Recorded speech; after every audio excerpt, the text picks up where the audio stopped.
Good evening, friends. Welcome to the Indic chat on Ancient Voice, the eternal voices from the past. This talk is arranged by the Indic Book Club and the Indic Academy, founded by Harikaran Vadlamani ji, aimed at increasing the awareness on Indic scholarship, Indic books, and to strengthen our dharmic tradition. Ancient Voice is a website that I created in November 2009. Since its inception, the site grew with around 23,500 plus pages dedicated to Mahabharata, Ramayana, Vedas, and Puranas, with as many as 15 lakh viewers. It has the only complete Mahabharata wiki and the only complete Ramayana wiki available in public domain.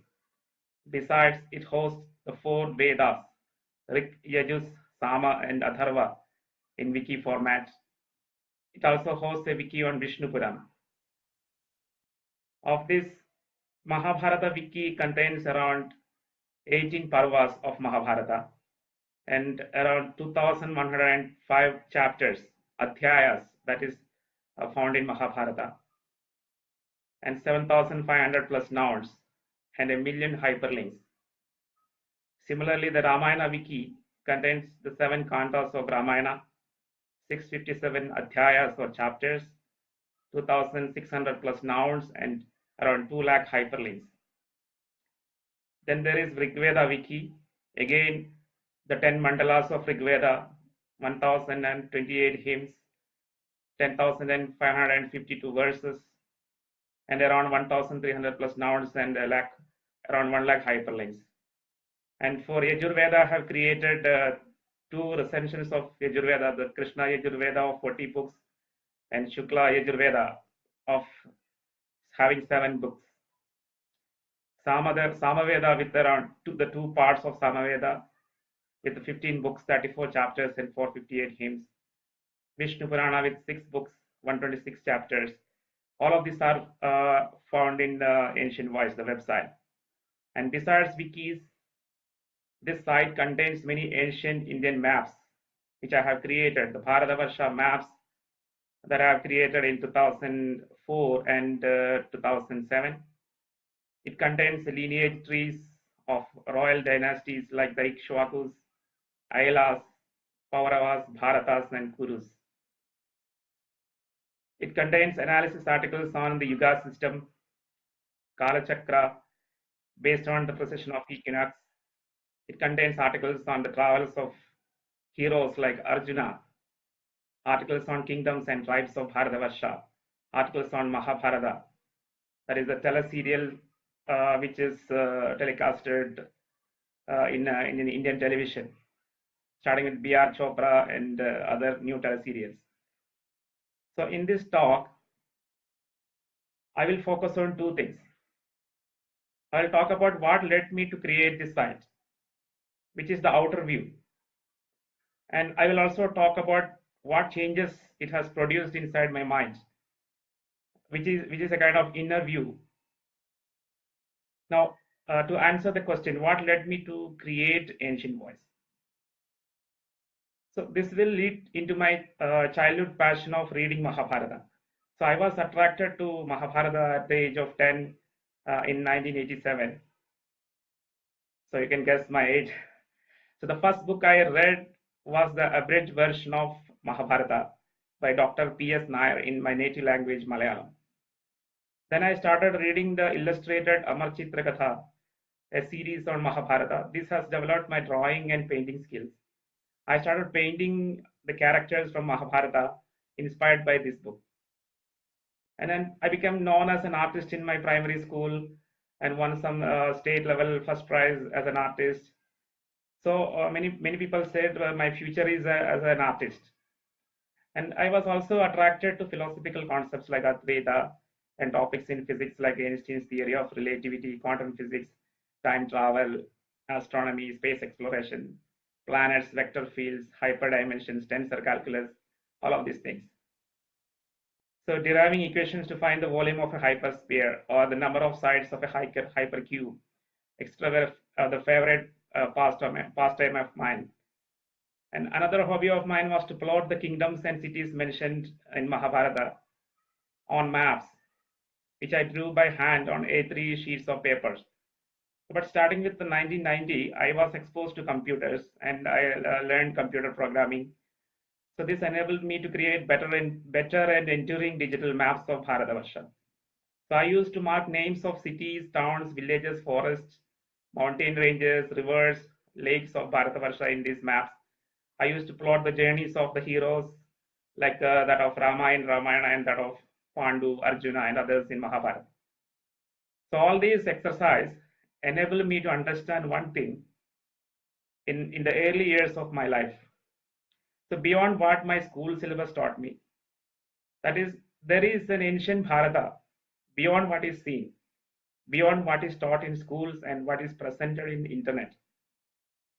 I got my first job as an IT professional towards the end of 1999, soon after I finished my engineering in electronics and communication engineering.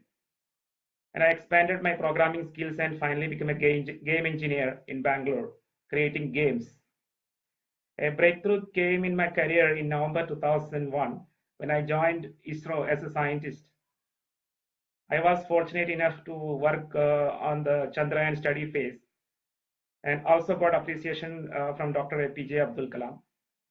I was also part of a team that launched GSLV rockets from Sriharikota, manning the launch console, handling the vehicle's cryogenic module. In ISRO, I read books on the discovery of the lost Saraswati River and the lost island of Dwaraka. All of these were discovered by ISRO through its satellite imagery. This turned my interest back to ancient Bharata.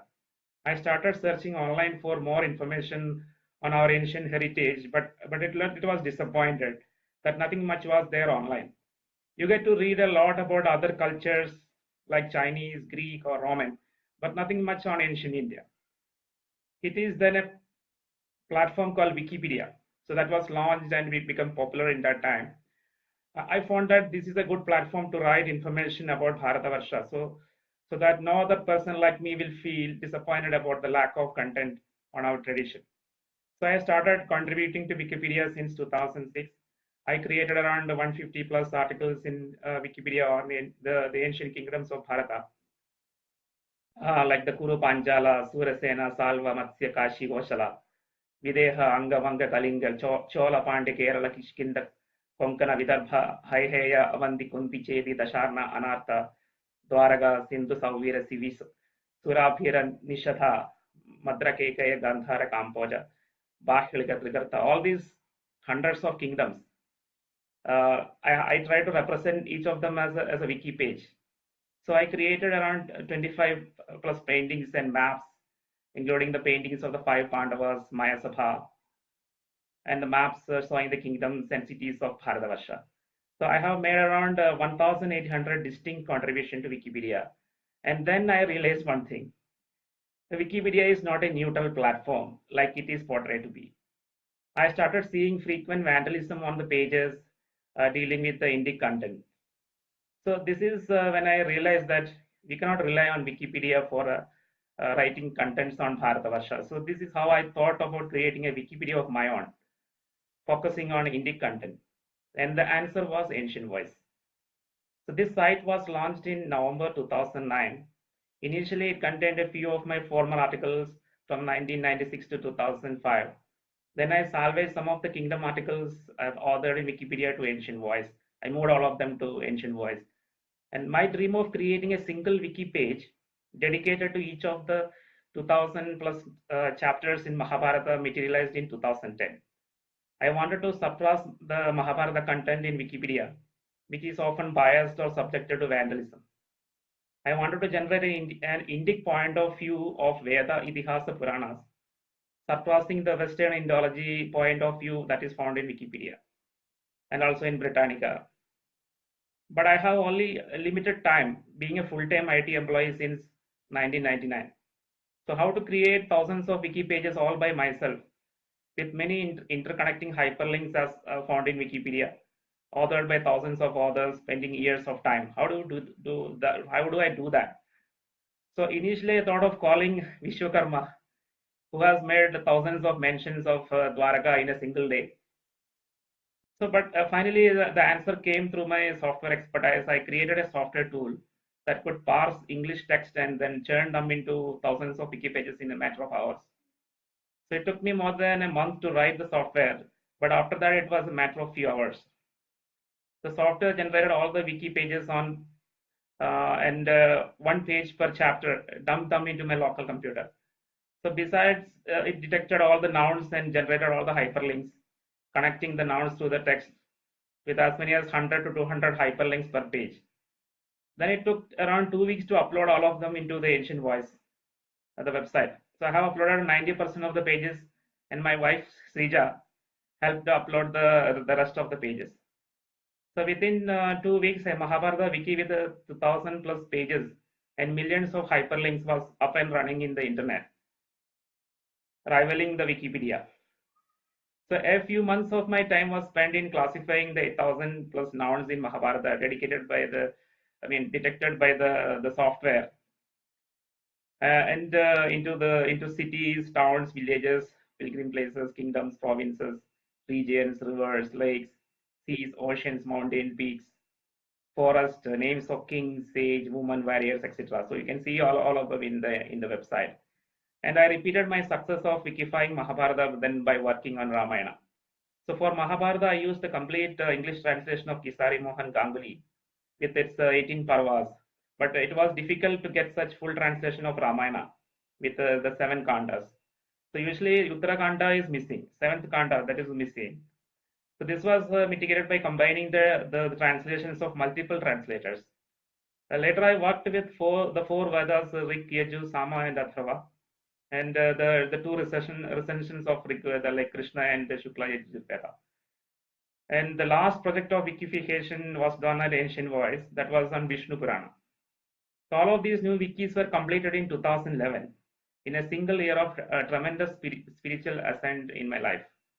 So I wanted to democratize the study of Mahabharata, Ramayana, and all the Veda Puranas, because some of the research material is always like confined into some libraries or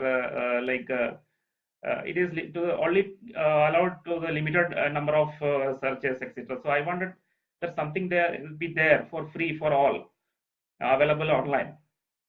And hence I made sure that all the entire content of the Ancient Voice is provided with a Creative Commons attribute, so that anyone can copy and reuse the content with a mere acknowledgement to me or to the Ancient Voice. So I plan to extend my project to Sanskrit originals of these texts as well as to all the other Puranas. But now, since I'm in more and more into the IT, climbing the ladders, I get lesser and lesser amount of time.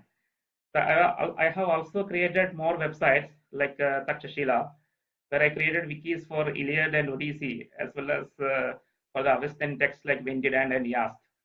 So my interest in those Greek and Zoroastrian texts was because I noticed an underlying connection between these cultures, as I found that the Danaan Greeks, the heroes like Achilles, Agamemnon, Odysseus, who sacked Troy, is linked to the Danavas mentioned in our Puranas. And I found that Avestans, so which are later Zoroastrians, who call themselves as hailing from the Daitya river, it is mentioned in their text, and who hate Devas, and who have their god Ahura Mazda, which I considered as a deified form of Daitya Hiranyakashipu. They are linked to the Daityas mentioned in our Puranas. So another sister site of Ancient Voice, that's called Nalanda, contains my studies on Upanishads and Tamil texts like Silappatikaram and Tirukkural. I have authored a partial English translation of Silappatikaram at Nalanda. It was my first attempt at any translation.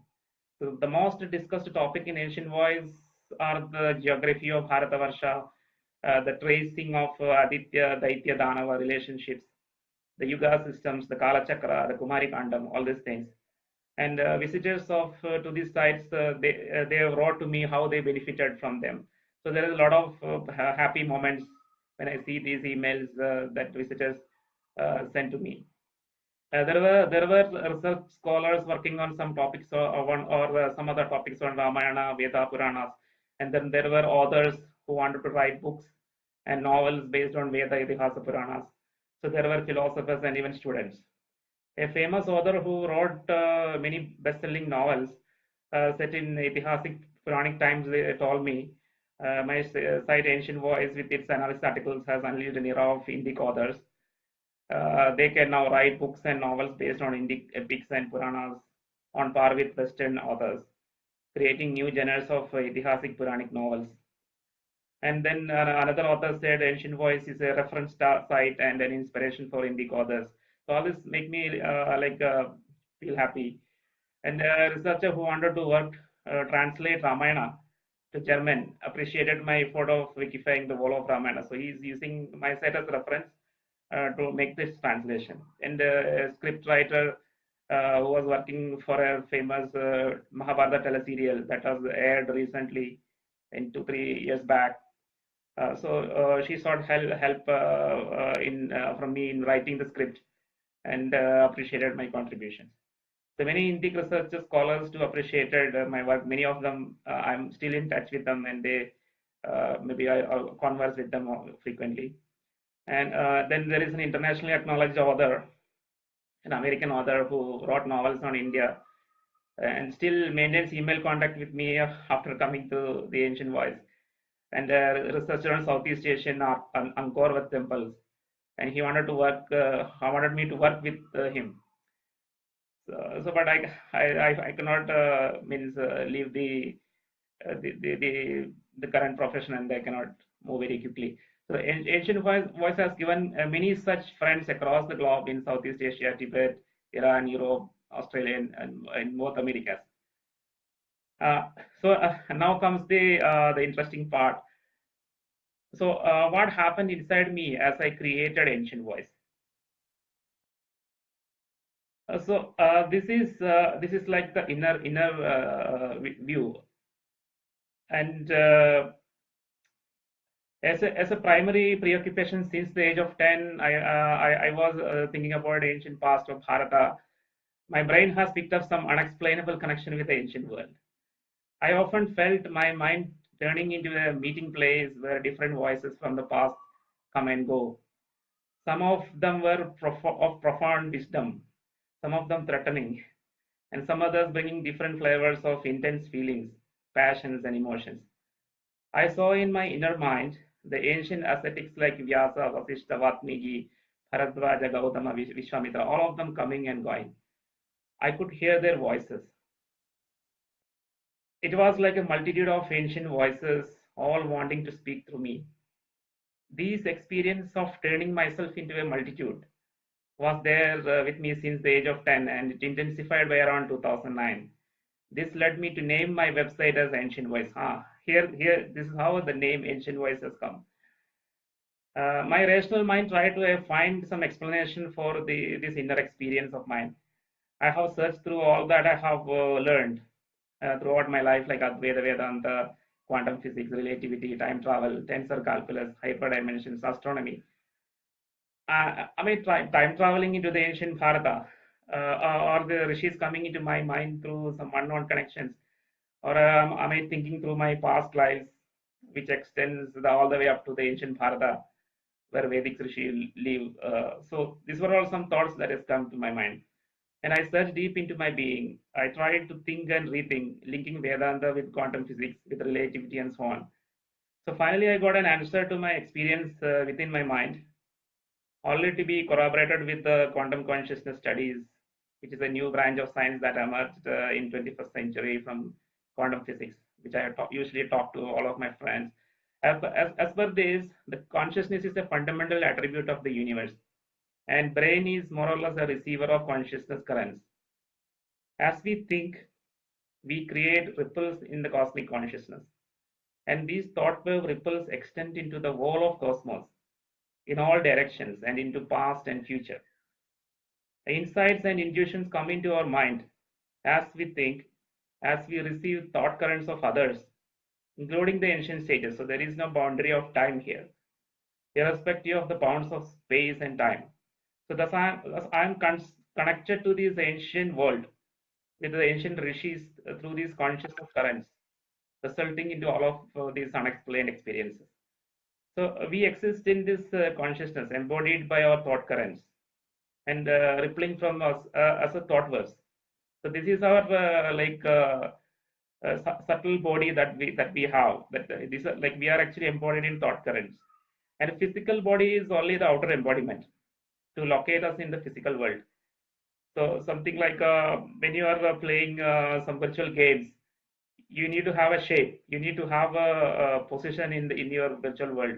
So the same way you are in this current life is also a kind of a virtual game. So we need to have a shape. We need to have a name. We need to have a locality. We need to live in a particular time.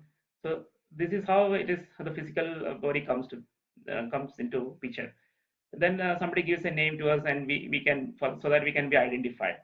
So many people who lived and died at different points of time in points in time and in different places. So they can all be connected through a single consciousness current. So these examples are like Vyasa consciousness, Valmiki consciousness, Krishna consciousness, and so on. So this, however, creates some problem for the linear historians.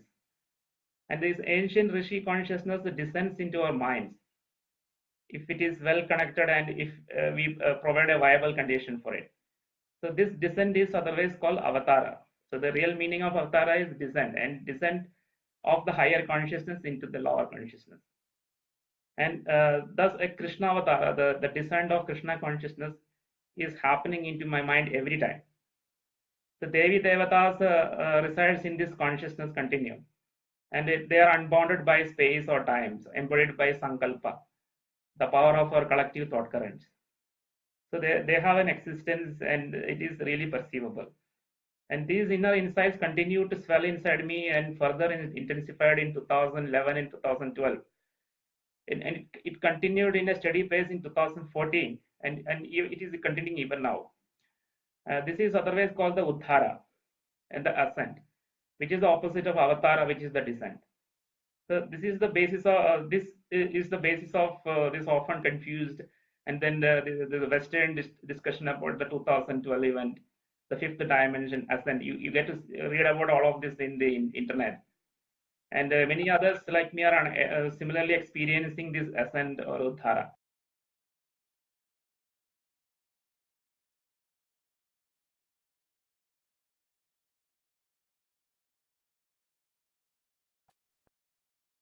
Yes. So hope there was a small disconnection, but I hope people can hear me. So the most Westerners who experience these are all confused, and hence the confusing internet talk about New Age, fifth dimension, etc. And since the advent of electromagnetism, relativity, and quantum physics, the quantum consciousness, the humanity has seen that science is speaking the same language of spirituality, as it is started discovering the concept of interconnectedness of universe, the interconnectedness of the force field that permeates the universe. Science discovered the unity of space and time and the concept of space-time, revealing future and past as the new directions. It's much like east, west, north, and south. Past and present, past and future are just directions. Since science also discovered that matter is gross form of energy, and energy is a volatile matter.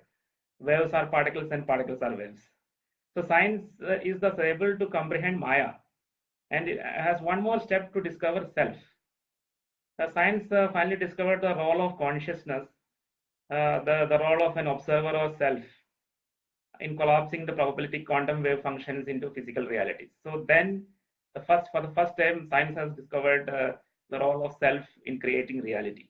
So that is what the crux of quantum physics and quantum consciousness. Even the technologies generated by this new branch of science, like this electronics, computer science, and internet, are connecting and uniting people more and more into a single wall. So the technology also is doing the same thing, like it's creating unity and connecting people and uniting them. You always talk about connectivity, the entire world turns into a village, and now soon the entire world will start thinking together as a single unit. All these things will happen. So these new technologies are thus another manifestation of the grand spiritual ascent of humanity. And but unfortunately, there are many ideologies in the world which resist this ascent of humanity. So these ideologies that bind people to dogma and bind them to historical events, into fake divinity, fake spirituality, and fake religiosity. So they restrict us into the bounds of space and time. And as the world consciousness tried to move ahead to ascend spiritually and technologically, these old ideologies, which ruled the mind of people for around 2000 to 1400 years, they start agitating. They realize their relevance is eroding in this new world with an ascending consciousness. So this creates a lot of pain. This creates much pain and violence in this world, which is what we are witnessing today. So personally, this ascension or the evaluation within, which has led me to create another sister website of ancient, was called Recent Voice. It's another website. It captures my shock on the recent violent events, and it captures my regained calmness. As my awareness increased due to the exponential rise in the intuition and the insights in this 2011-2012 period, this constituted my ascent or uddhara. So this is my ascent. This has also led me to a deeper understanding of what we call dharma. So many in the today's world think that dharma is a thing of past. I mean, it has happened some thousands of years ago. So they think we need to embrace Western universalism because that is what currently the hot. So they say Sanskritam is a dead language and we need to move on. So, but the insights in me help me to understand that nothing in past is ever lost. Whatever happens in the past is still there and as real as what is happening today. So they appear to be apparently lost in this physical world, confined by the illusory bounds of space and time. And like everything inside the internet is available in the click of a button, everything in the past is accessible to us just by the click of a thought. Dharma exists in like an internet or an intranet, where we are connected with others through thought currents, with those living in the current moment. So all of us are connected, and with those rishis and dharma suryas living in the ancient past, we are all connected, either in the present or in the past. We are all connected through these thought currents and ripples of thoughts spread across the consciousness continuum, unbounded by space and time. So dharma is thus ever alive. The ancient rishis descend into our minds and see through our eyes, act through our limbs, and speak through our lips. Dharma is thus alive through us, and it's like ever before. And we are the torch bearers of dharma in this current time, and we are here for a purpose. Each of us has to find our purpose. Yoga, dhyana, and swadhyaya will help us to reconnect with this dharmic consciousness, and it will signify the start of our collective ascent or uddhara. And I wish all of you, all of my friends, a happy ascent. And thank you. And is there any? I will look for questions. So let me go through the comments.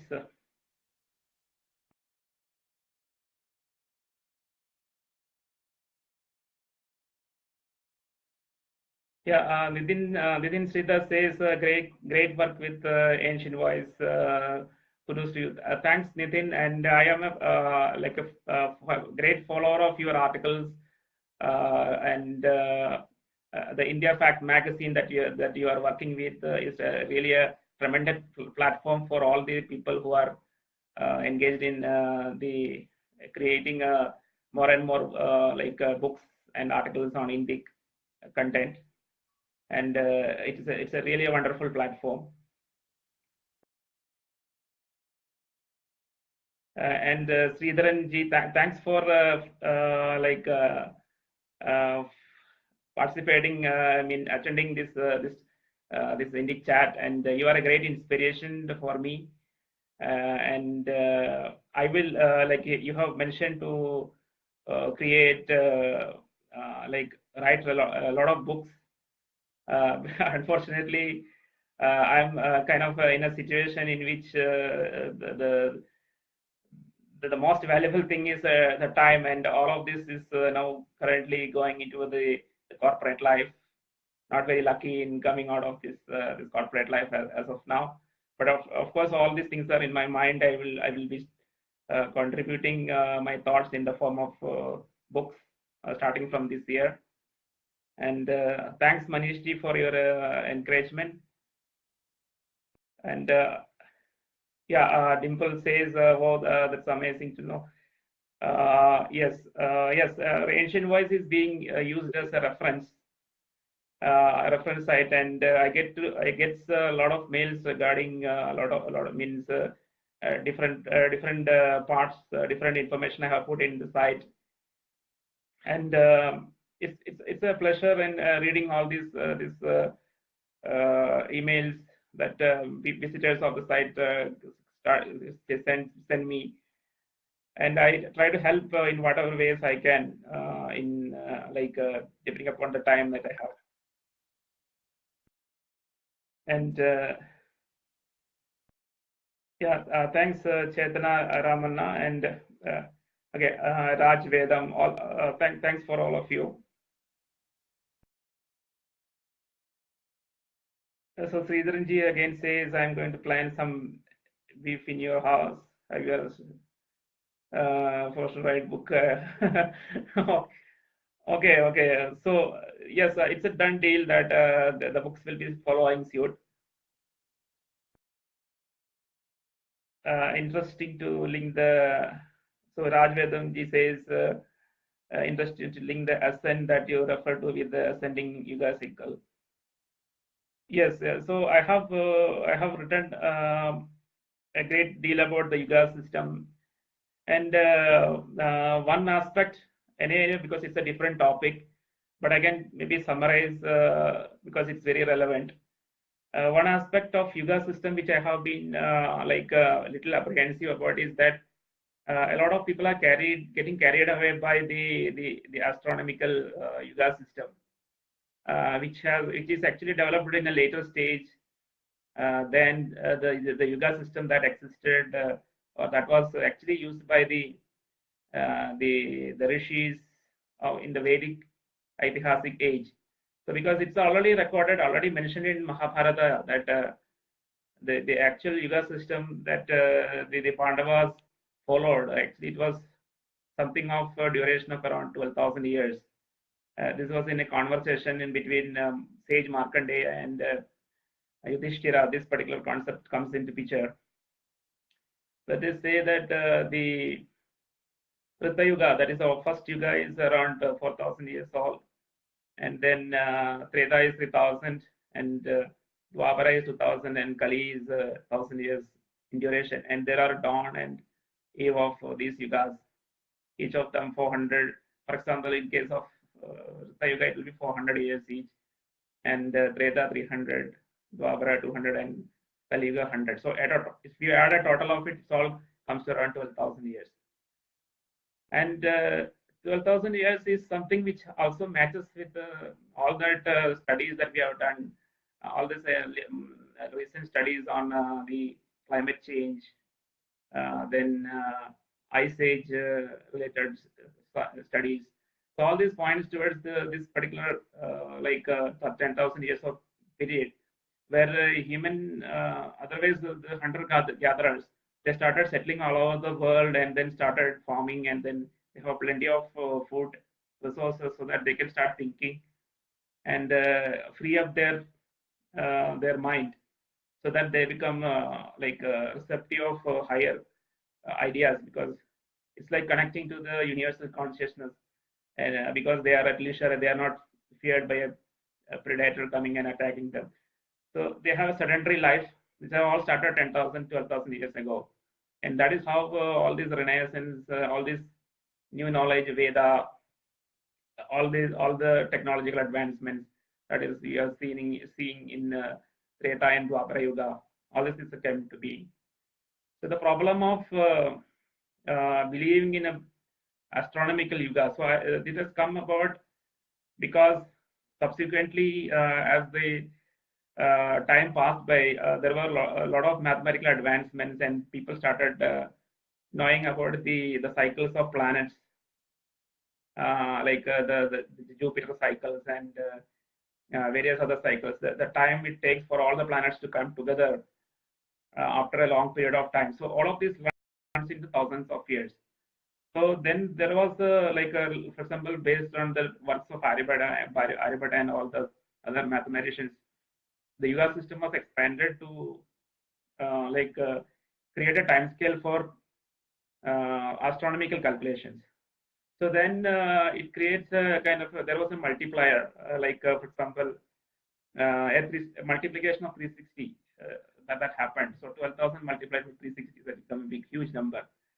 So, but what happened is that many people wrongly use the human time scale Yuga, which is around 12,000 years, and then confuse it with the Deva Yuga or the Yugas running into lakhs of years, which is actually meant for the as a frame of reference for astronomical events.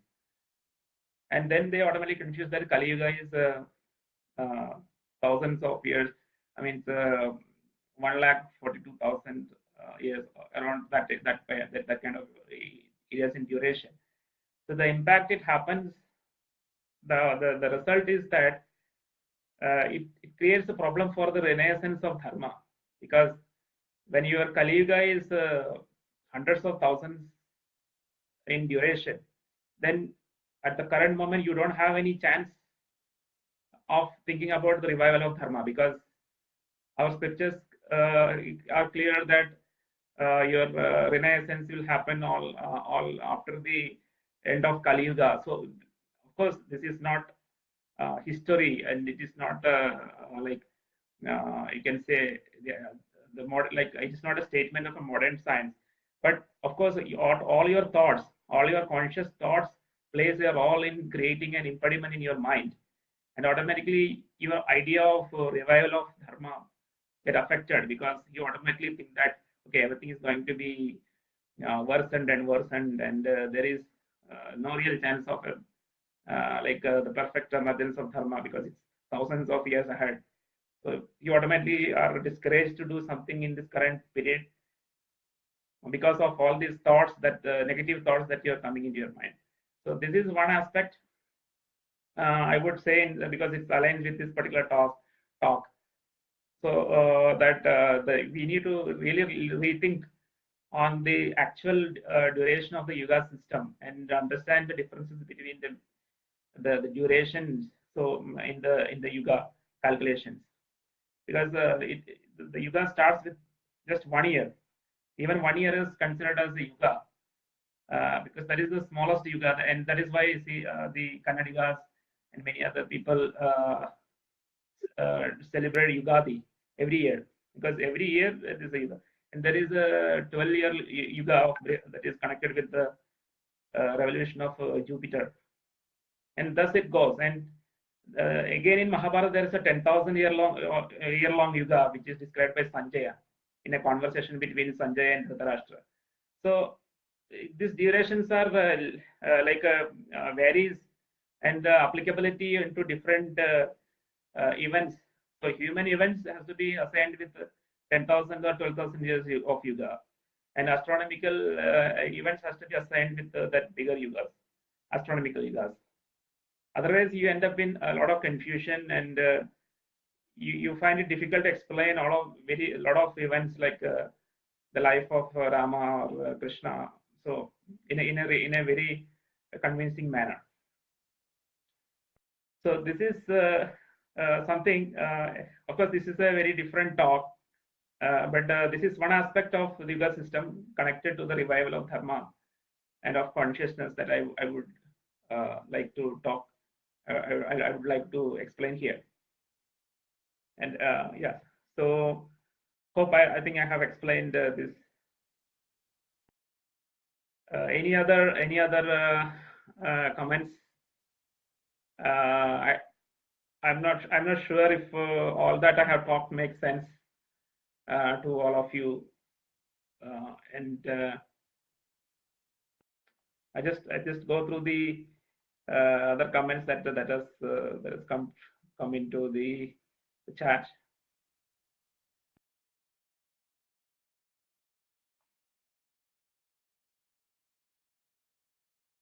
Yes, and of course, this discussion is around mentioned as 1 hour. So anybody, if they want to ask a question, they'll be able to ask. But in the meantime, I will basically talk about the Indic Book Club and the Indic Academy a little more. So this particular initiative in the form of Indic Book Club or Indic Academy, it has got a very ambitious kind of a purpose because you see you might have seen how the like the political as well as the academic scenario that is there in India for the last 20 years and how it has deteriorated, and there is a tremendous force, a tremendous pressure on all these people who are working to on the revival of the ancient tradition of Bharata and the dharmic traditions of Bharata, because there is a kind of pressure that is being applied from various parts of the world, especially because of the ideologies that I mentioned, which is they which are restless and which are basically agitated because of all the changes that is happening all over the world. There is a force of consciousness that is trying to bring the people, make them ascend upwards, and because of that, it's kind of a wind, it's kind of a huge wind that is blowing and churning out the world, and then uh, so there is some kind of a clash between the forces which want to keep humanity grounded onto certain dogmas, and there is also this particular upward movement force which try to elevate the consciousness of the individual as well as the collective and the whole of humanity. So here, like the Indic thought has a big role because Bharata actually was at the forefront of understanding these concepts, and Sanskrit literature is actually the primary vehicle through which all this information have been transmitted through generations, and which is now available to us. And so there is there should be some activity, some kind of organized thought, an organization has to be there, or a thought has to be there to revive this uh, like uh, the Indic thought process.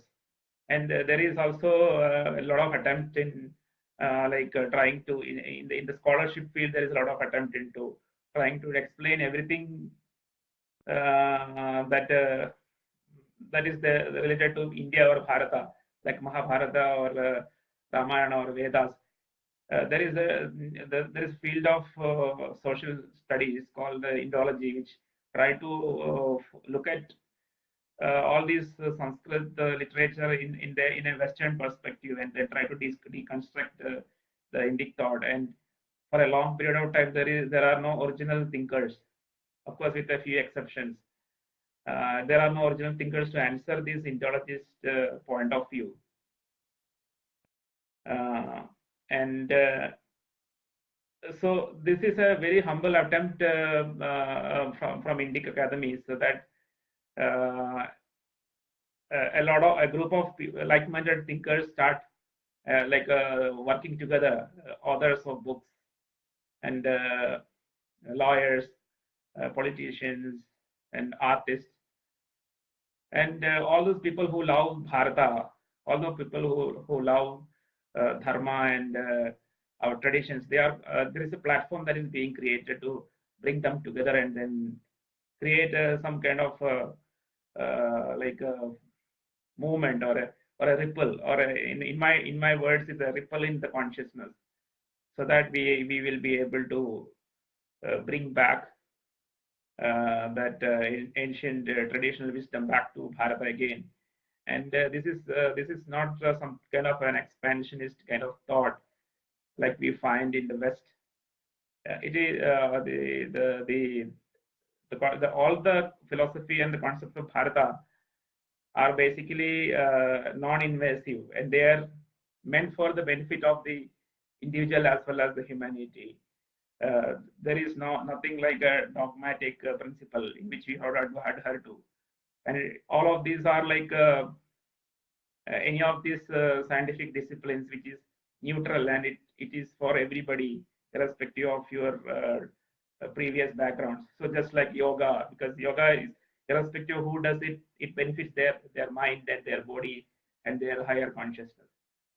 So modern world, because it is in an agitated state currently because of the different forces that is acting on it, it requires the support and help from thinkers from Bharata to raise forward. So that is where the Indic Academy plays a role, and Harikaran Matlamani ji is the founder of Indic Academy, and he is helping out all the scholars, all the different writers and the people who write the novels and books on Indic, Aitihasic, Puranic, Vedic content. So there is a lot of synergy happening, and it is very interesting to be part of this particular group. And it has I foresee a lot of things that will be happening in the future because of these activities. Oh, okay, I got some more questions. Okay. Yeah, Anjali George says that you should write a book. Yeah, yes, definitely. And yeah, Sridharan ji says, do you think Abrahamic will defeat if yes by far? It's basically, yeah, it's like basically it will happen through understanding. So there is no way we can there can be a force, or it cannot be based on a compulsion or anything like that. It will be definitely based on the awareness, like, and the awareness is happening as we talk. It is happening all around the world. The thought currents of the consciousness, the ascendancy tendency that is it is all over the world. Even though this is not something that can be seen, it's happening inside the mind of people.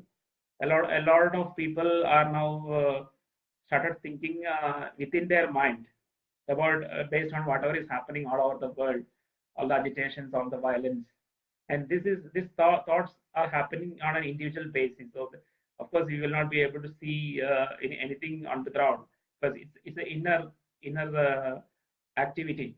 So, and a lot of questions are being thrown in the minds of each and every individual, irrespective of their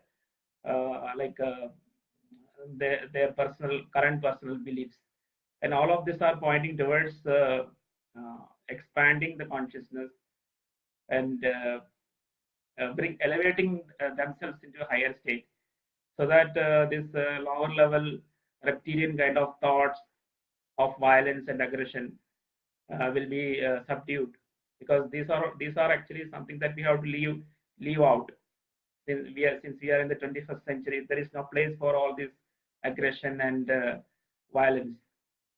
And every individual, even the people who are actually at the forefront of these violent activities, will be getting a pinch, or a pinching thought will be coming inside their mind of the meaninglessness of this mindless violence and aggression. And it is slowly, I feel that slowly it is in the decline. Of course, agitation is one thing, so you will see oscillations, you'll see rise in the violence, and then it comes down, and this will continue for some time. But ultimately, just like a wave, just like a flame that flares up and then subsides, all this violence will flare up and then oscillate, and finally we will be living in a better place. And that is my belief, and that is what I see when in my inner mind. So this is what I have to say on this. So if there are no other questions, I would like to conclude this talk, and I'm feel thankful to all of you from the bottom of my heart for attending this talk, and I hope this talk has you have benefited at least some points or some aspect of what I have talked, that you have benefited from it. And definitely any further questions, I am connected with most of you people in various other ways, so you can definitely connect with me, and we can have a lot of meaningful discussions about various topics have discussed. And of course, please, I would also suggest all of you to please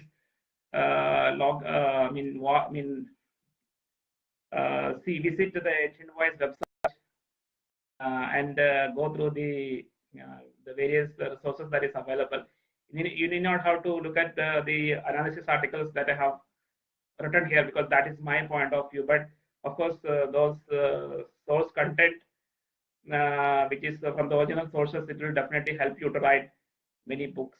And I wish I request all of you to start writing a lot of novels and books and poems on India, like based on the events mentioned in Mahabharata, Ramayana, and Vedas and Puranas, and thus enrich our literature as well as our scholarly field.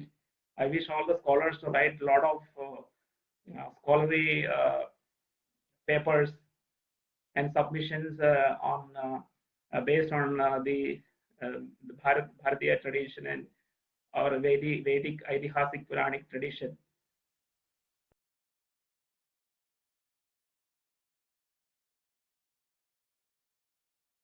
So I have one more question from Venkat Sundaramji. So do you think Kali Yuga being referred to as the bad Yuga, the worst of Yugas, has lead to the defeatist attitude?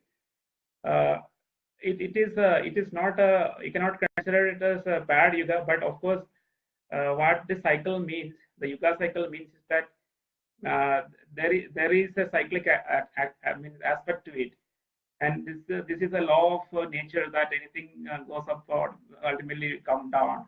There is a cycle to it. So of course, when you have a age of absolute wisdom, where this whatever I mentioned about the connection with the consciousness or the thought currents are very powerful, and you can easily connect to it, and then slowly because as your activities increases, like see, an ascetic or a rishi or a tapasvi, the person is fully immersed in the yoga and dhyana and swadhyaya, and so fully connected with the consciousness.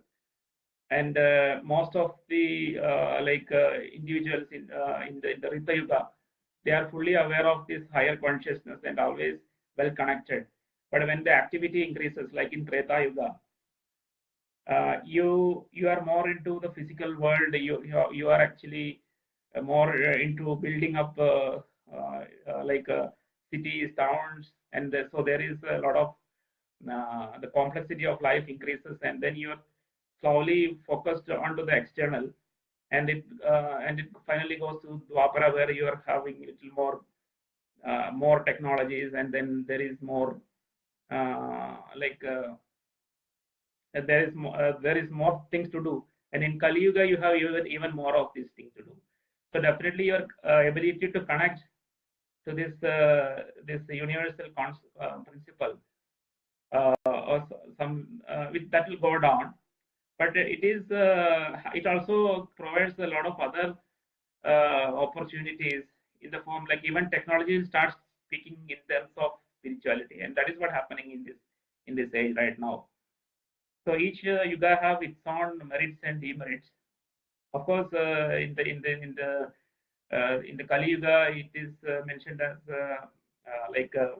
even in Puranas, it's mentioned as there is a darkness. But of course, there is opportunity in that. in the sense that you are actually understand the intensity or the gravity of a situation where you are actually not fully like most of the humanity is not fully connected to the wisdom or the purity of consciousness, and that make you aware of the value of the, the higher approaches. So that way you can say that it imposes a lot of challenges at the same time. It creates a lot of like objectives, a lot of challenges for you as an individual. And we are all born into Kali Yuga. That means that we are set to do things in this age. And so this is a choice that we have made, and that is the reason why we are here right now, interacting and speaking. So definitely we need to find out what exactly each of us has to do, but definitely there is a purpose that because of which we are found in this particular age.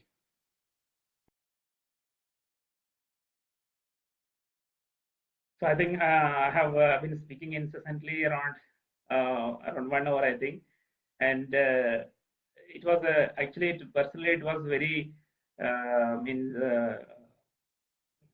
wonderful, joyful experience to interacting with all of you, and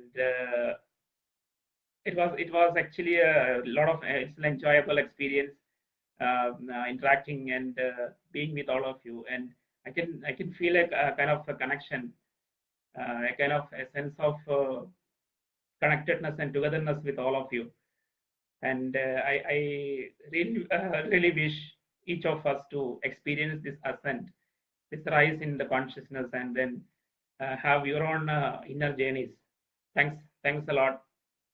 I'm concluding. Have a nice evening. Thank you.